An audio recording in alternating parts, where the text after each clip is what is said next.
Good morning students, welcome to all account માસ્ટરજી YouTube channel. I am Nusar. ધોરણ 12 વિષય અર્થશાસ્ત્ર, ચેપ્ટર નંબર 1 અર્થશાસ્ત્રમાં આલેખ. લાસ્ટ લેક્ચરમાં આપણે સાદી સ્તંભાકૃતિ વિશે અભ્યાસ કર્યો હતો. આજે આપણે પાસ પાસેની સ્તંભાકૃતિ વિશે અભ્યાસ કરીશું.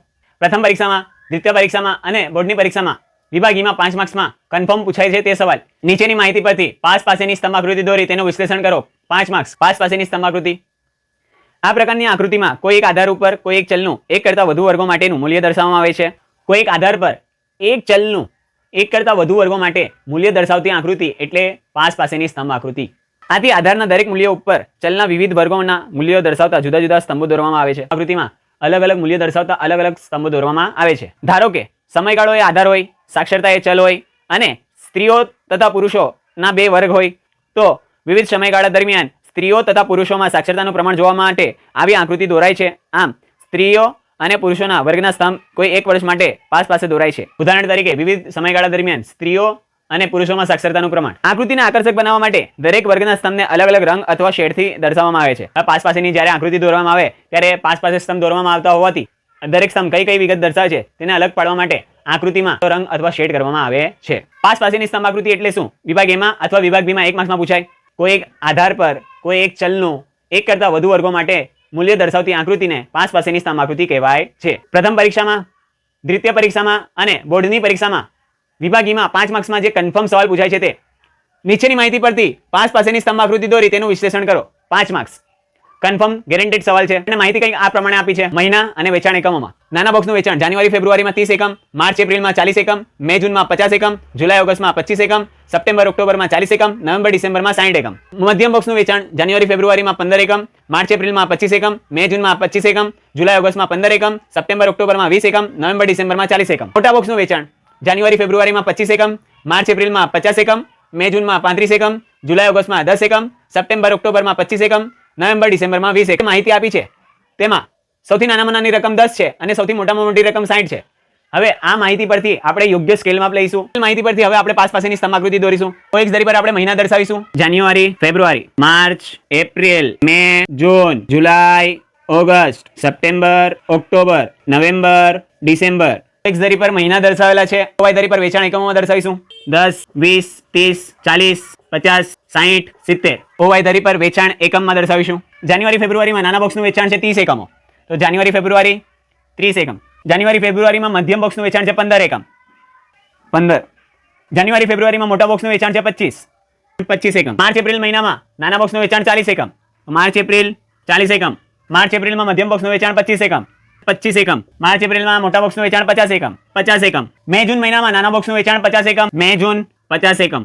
મે જૂન મધ્યમ બોક્સનું વેચાણ 25 એકમ, 25 એકમ. મે જૂન મોટા બોક્સનું વેચાણ 35 એકમ, 35 એકમ. જુલાઈ ઓગસ્ટ નાના બોક્સનું વેચાણ 25 એકમ, જુલાઈ ઓગસ્ટ 25 એકમ. જુલાઈ ઓગસ્ટ મધ્યમ બોક્સનું વેચાણ 15 એકમ, 15 એકમ. જુલાઈ ઓગસ્ટ મોટા બોક્સનું વેચાણ 10 એકમ, 10 એકમ. સપ્ટેમ્બર ઓક્ટોબર નાના બોક્સનું વેચાણ 40 એકમ, 40 એકમ. સપ્ટેમ્બર ઓક્ટોબર મધ્યમ બોક્સનું વેચાણ 20 એકમ, 20 એકમ. સપ્ટેમ્બર ઓક્ટોબર મોટા બોક્સનું વેચાણ 25 એકમ, 25 એકમ. નવેમ્બર ડિસેમ્બર નાના બોક્સનું વેચાણ 60 એકમ, 60 એકમ. નવેમ્બર ડિસેમ્બર મધ્યમ બોક્સનું વેચાણ 40 એકમ, 40 એકમ. નવેમ્બર ડિસેમ્બર મોટા બોક્સનું વેચાણ 20 એકમ, 20 એકમ. આ 3 પ્રકારની માહિતી આપી છે. નાના બોક્સનું વેચાણ, મધ્યમ બોક્સનું વેચાણ અને મોટા બોક્સનું વેચાણ. તો તેને સરળતા ખાતર અલગ પાડવા માટે આપણે સ્તંભમાં ડિઝાઇન કરીશું.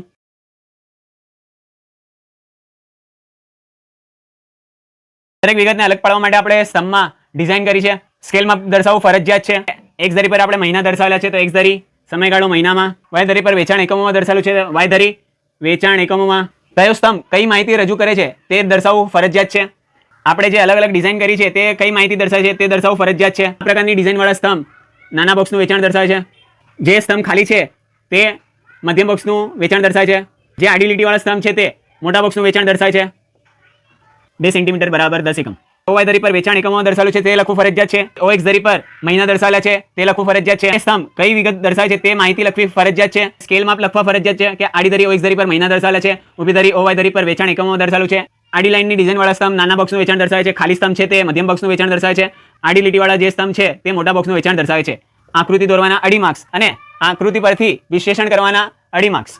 2.5 માર્ક્સ આકૃતિ દોરવાના પ્લસ 2.5 માર્ક્સ વિશ્લેષણ કરવાના, ટોટલ 5 માર્ક્સ. વિશ્લેષણ પોઈન્ટ નંબર 1.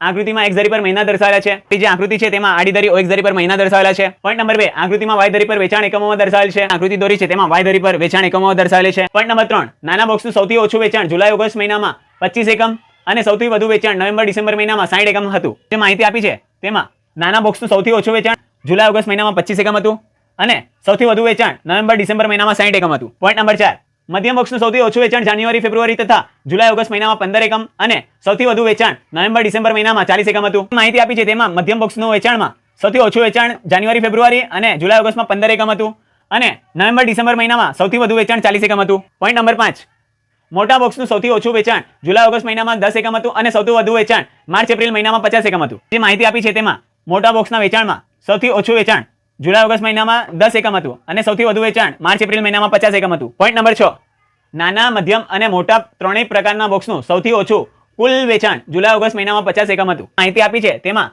જુલાઈ ઓગસ્ટ મહિનામાં નાના બોક્સનું વેચાણ 25 એકમ, મધ્યમ બોક્સનું વેચાણ 15 એકમ અને મોટા બોક્સનું વેચાણ 10 એકમ, ટોટલ 50 એકમ. એટલે કે આપેલી માહિતીમાં સૌથી ઓછામાં ઓછું વેચાણ જુલાઈ ઓગસ્ટ મહિનામાં ટોટલ કુલ 50 એકમ થયું હતું. પોઈન્ટ નંબર 7, નાના મધ્યમ અને મોટા ત્રણેય પ્રકારના બોક્સનું સૌથી વધુ કુલ વેચાણ નવેમ્બર ડિસેમ્બર મહિનામાં 120 એકમ હતું. જે માહિતી આપી છે તેમાં નવેમ્બર ડિસેમ્બર મહિનામાં નાના બોક્સનું વેચાણ 60 એકમ, મધ્યમ બોક્સનું વેચાણ 40 એકમ અને મોટા બોક્સનું વેચાણ 20 એકમ, ટોટલ 120 એકમ. આપેલી માહિતીમાં સૌથી વધુ કુલ વેચાણ નવેમ્બર ડિસેમ્બર મહિનામાં 120 એકમ થયું હતું. પોઈન્ટ નંબર 8, જાન્યુઆરી ફેબ્રુઆરીથી નવેમ્બર ડિસેમ્બર દરમિયાન નાના મધ્યમ અને મોટા ત્રણેય પ્રકારના બોક્સના વેચાણમાં અનિયમિતતા જોવા મળે છે. નાના બોક્સના વેચાણમાં, મધ્યમ બોક્સના વેચાણમાં અને મોટા બોક્સના વેચાણમાં ત્રણેય પ્રકારના બોક્સના વેચાણમાં અનિયમિતતા જોવા મળે છે. વિભાગ બીમાં 1 માર્ક્સના સવાલમાં પૂછાય પાસ પાસેની સ્તંભાકૃતિ એટલે શું અથવા પાસ પાસેની સ્તંભાકૃતિનો અર્થ જણાવો. કોઈ એક આધાર પર કોઈ એક ચલનું એક કરતા વધુ વર્ગો માટેનું મૂલ્ય દર્શાવતી આકૃતિ એટલે પાસ પાસેની સ્તંભાકૃતિ. પ્રથમ પરીક્ષા, દ્વિતીય પરીક્ષા અને બોર્ડની પરીક્ષામાં વિભાગીમાં 5 માર્ક્સમાં જે કન્ફર્મ સવાલ પૂછાય છે તે નીચેની માહિતી પરથી પાસ પાસેની સ્તંભાકૃતિ દોરી તેનું વિશ્લેષણ કરો. 5 માર્ક્સ કન્ફર્મ સવાલ. માહિતી કંઈક આ રીતે આપી છે મહિના અને વેચાણ એકમોમાં. નાના બોક્સનું વેચાણ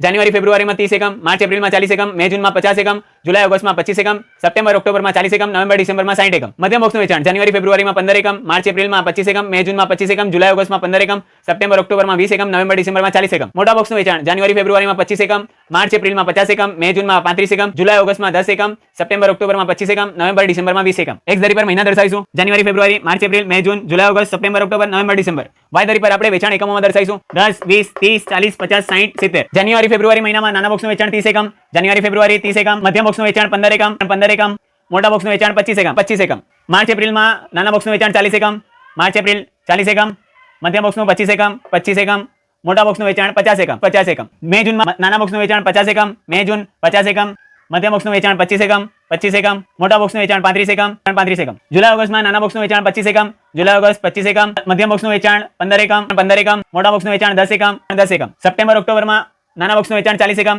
સપ્ટેમ્બર ઓક્ટોબર 40 એકમ, મધ્યમ બોક્સનું વેચાણ 20 એકમ, 20 એકમ, મોટા બોક્સનું વેચાણ 25 એકમ, 25 એકમ. નવેમ્બર ડિસેમ્બર મહિનામાં નાના બોક્સનું વેચાણ 60 એકમ, નવેમ્બર ડિસેમ્બર 60 એકમ, મધ્યમ બોક્સનું વેચાણ 40 એકમ, 40 એકમ, મોટા બોક્સનું વેચાણ 20 એકમ, 20 એકમ.